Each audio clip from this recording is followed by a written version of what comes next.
Ito, dapat nilalagyan po ng takip ito. Huwag niyo pong hayaan na nakabukas dahil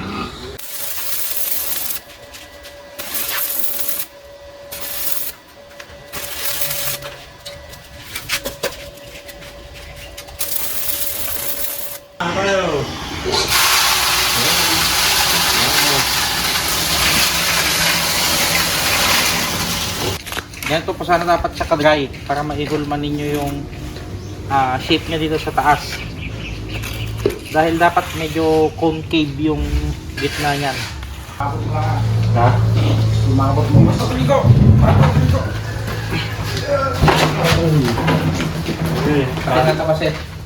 Ipapatong po sana natin to dito. Dahil parang ganito naman po yung dating ginawa. Tapos lalagyan na sana natin ng simento. Ngayon pa lang po sa una, mag-aagawan pa po yung mga yan. Pero pagka busog na yung mga yan, hindi na po yan sabay-sabay silang kakain. Yan po magiging labas niya yan.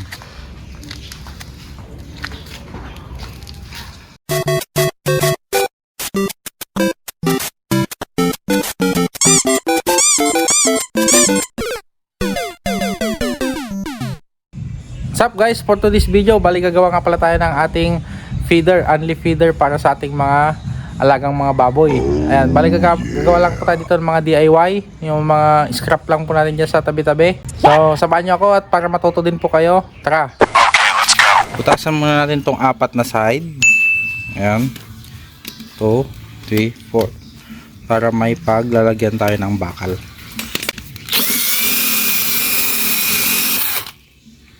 At least magkasya yung 10mm.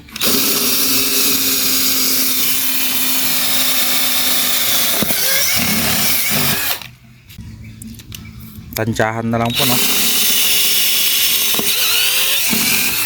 Yan, basta 4.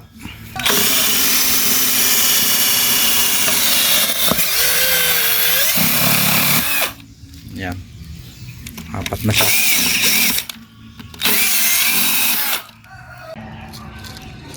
At saka gagamit din po pala tayo dito ng DDoS na tubo.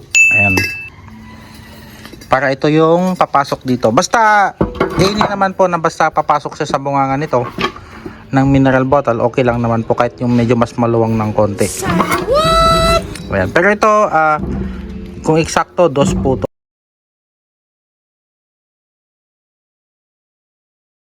Yung diameter niya 2. Kahit anong schedule na po.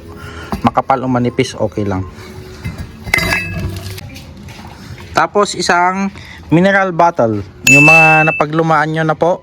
Gagamit nga din po pala tayo ng mga ibang mga bakal dito na mga size 10 ang diameter. 10mm sabi nila sa mga corrugated na to.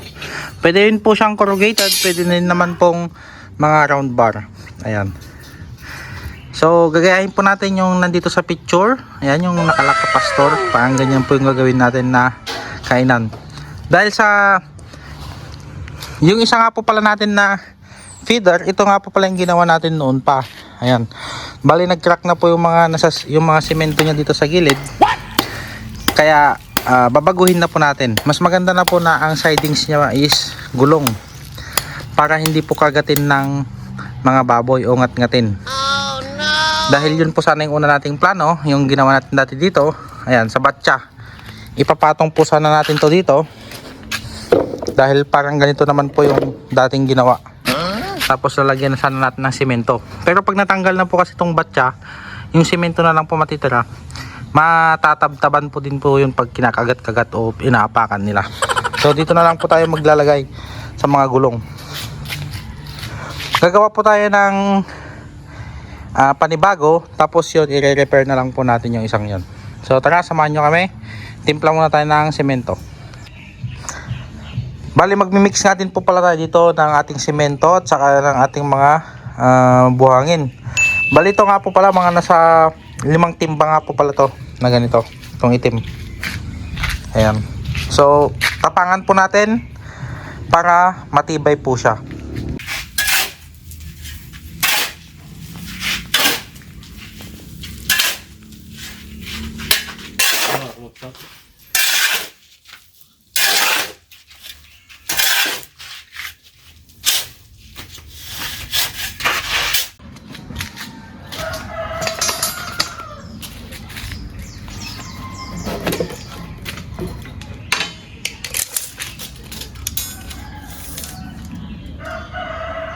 43 inches. Putol tayo ng 4.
Ah.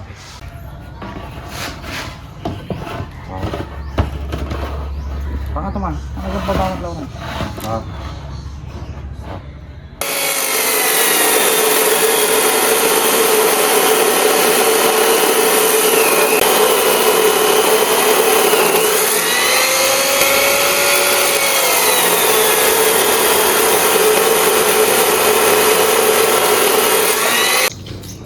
Apat na 20 cm brace sa baba ng tubo.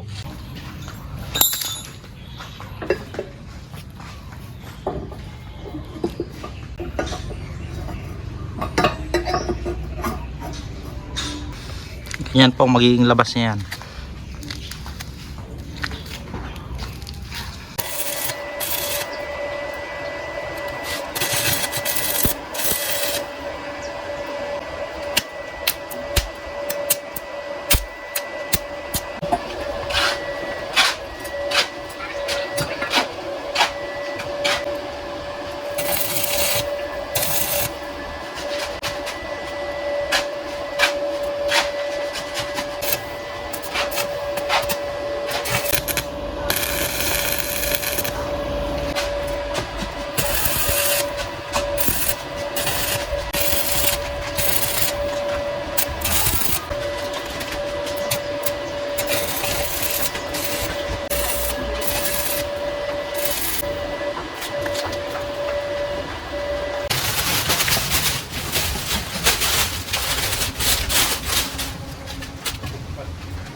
Magyan na po natin ng semento. Ay, bakit?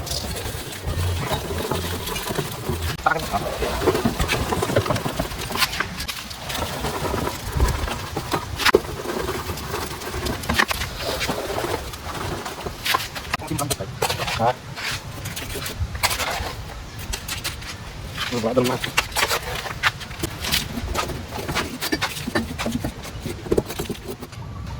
Yan, habang pinapatuyo muna natin ng konti yan dahil huhulmaan pa natin. Ayun, gawin muna natin itong isa na i-repair natin. Okay.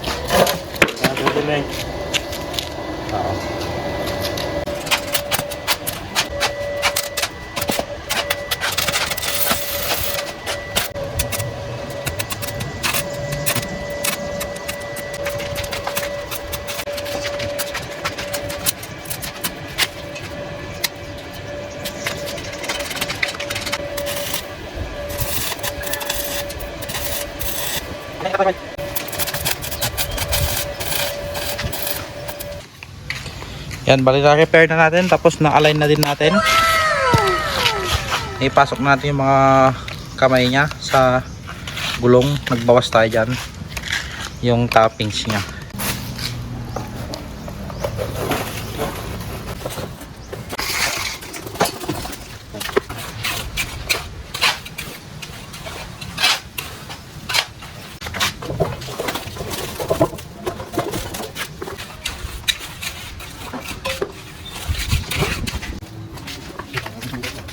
Ganito po sana dapat sa kadry para maihulman ninyo yung shape niya dito sa taas. Dahil dapat medyo concave yung gitna niyan. Lukay.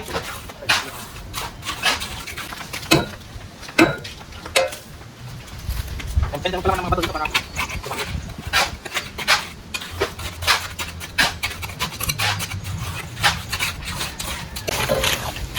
experience na po kasi namin dati yung ginawa ko. Wala siyang gulong. Semento lang siya, hinulma sa batya, tapos tinanggal yung batya. Pag ganun pong mangyayari, semento, ngangat-ngatin yan ng mga alaga ninyong baboy. Oh no! Okay.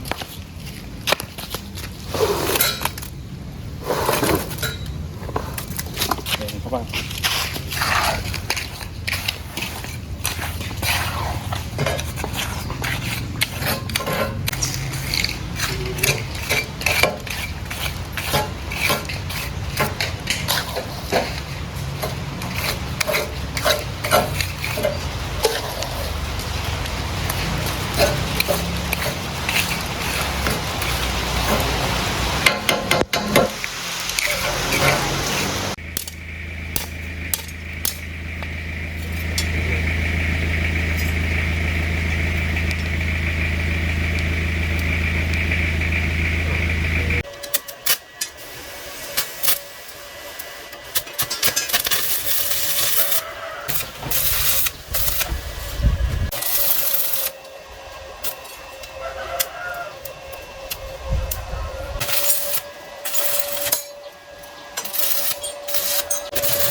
Nanti ka nakasimulan kami sa Jai.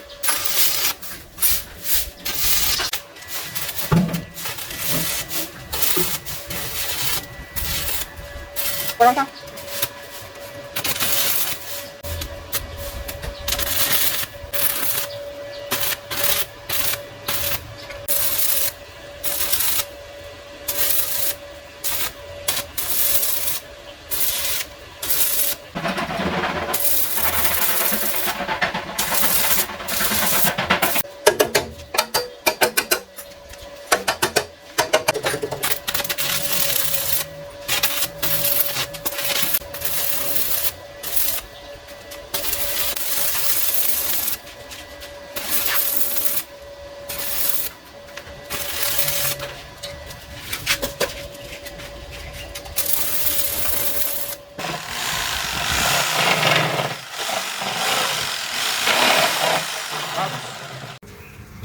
Huwag nyo pong bubuhin yung pagputol ninyo para yan yung magiging hinge nya.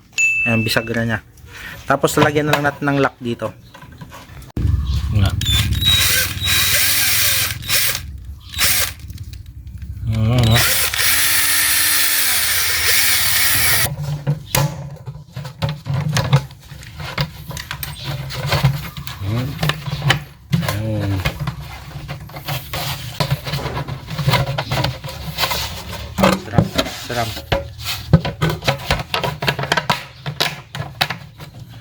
Bali, gagawa muna tayo ng hawakan niya to dito.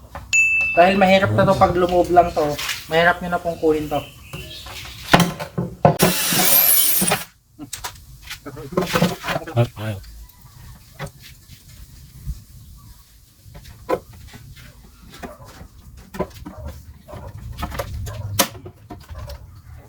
Kamali ka na. Lamig lang.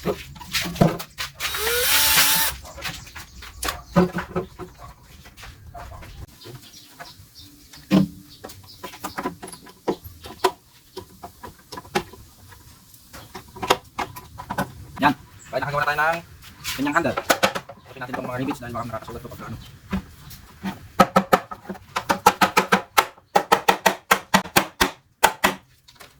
Yan po siya. Ayan. Tapos lock niya.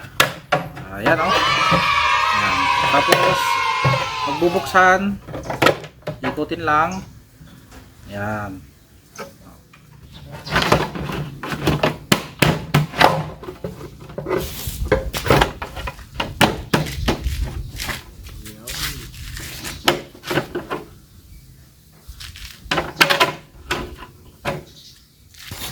Linisan po muna natin para hindi naman po malikabok sa kanila.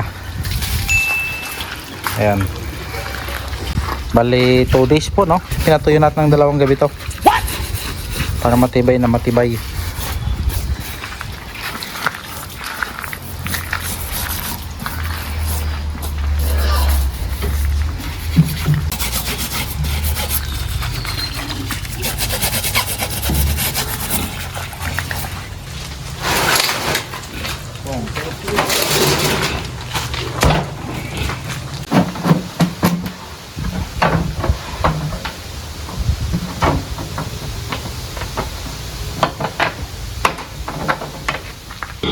Dito natin ilalagay yung isang mababa na feeder natin sa pito.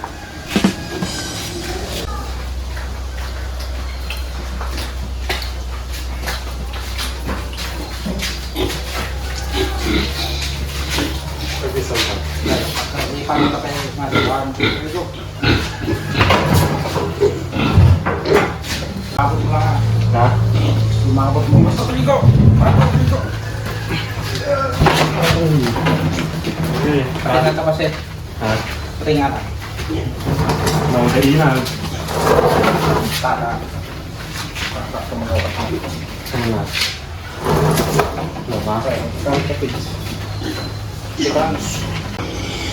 Ayan, susubukan na po natin tong unli feeder natin, no? So, itong mga bake po natin is mga nasa around 20 kilos na po. Ayun na. Okay. Hawakan ka na lang. Guys. Okay. Guys, tayo. Ito na, tayo.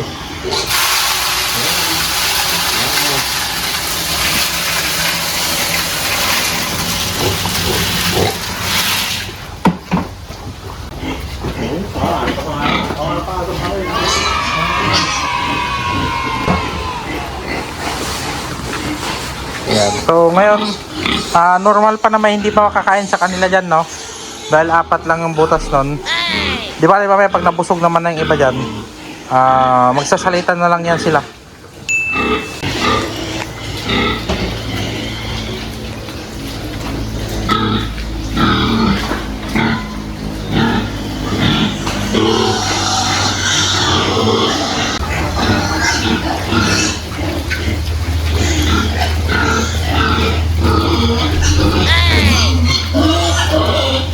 Quality. Pag naubos po nila yung nandiyan sa baba, kusa na lang pong malalaglag yung mga ibang feeds dito. Nope. Yan po yung tinatawag na ad libitum o unli feeder. Ito, dapat nilalagyan po ng takip ito. Huwag niyo pong hayaan na nakabukas dahil baka may makimukbang po dyan na daga. Pupunto dyan, makikikain sa loob. Cause of leptospirosis po yan. Oh no!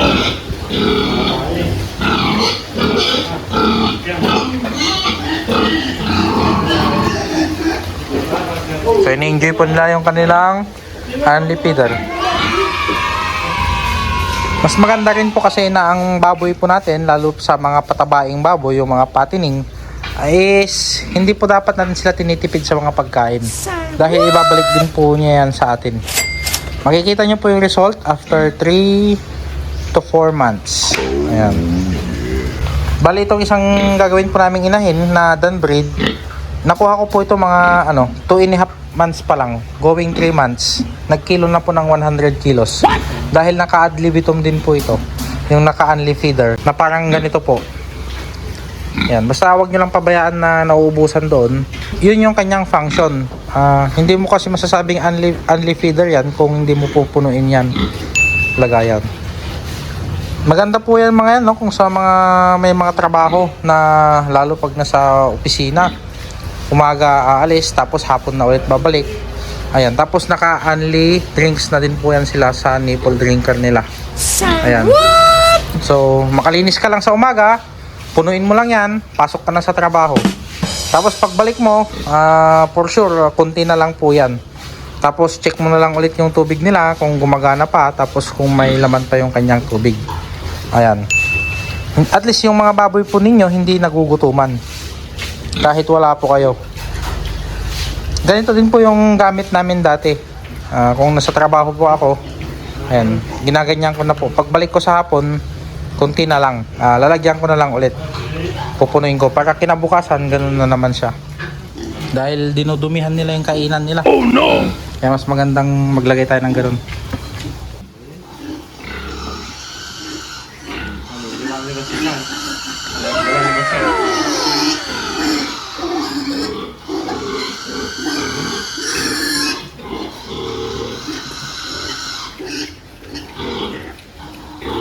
Nilipat na po natin dito sa 5 to dahil pinaglalaroan lang nung pito doon yung feeds nila. Sayang naman.